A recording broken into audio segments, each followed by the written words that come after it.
ওয়াল ফাজরি ওয়া লায়ালিন আশরিন ওয়াশ শাফি ওয়াল বিতর। ফজরের ওয়াক্তের কসম তথা শপথ। ওয়া লায়ালিন আশরিন 10 রাত্রির কসম।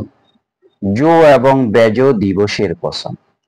আল্লাহ রাব্বুল আলামিন এখানে ফজরের ওয়াক্তের শপথ করে বলেছেন, কসম করে বলেছেন। কসম বলে এখানে গুরুত্বের কথা আল্লাহ পাক উল্লেখ করেছেন। এবং 10 জিলহজ মাসের প্রথম 10 দিনের কথা উল্লেখ করেছেন।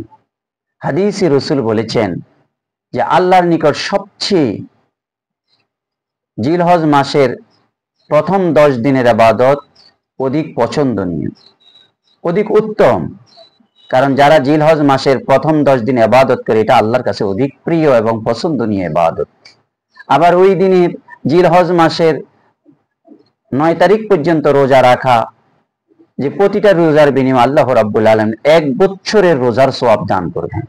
আবার জিলহজ মাসের 10 তারিখের আমলের কথা বলেছেন যে প্রতি রাত্রে যারা ইবাদত করবে, প্রতিটা রাত্রের ইবাদতের সওয়াবের পরিমাণ হচ্ছে লাইলাতুল কদর রাত্রির সওয়াবের পরিমাণের সাথে রাসূল দৃষ্টান্ত উপমা উপস্থাপন করেছেন। তা আল্লাহ পাক আমাদের সবাইকে আমল করার তৌফিক দান করুন।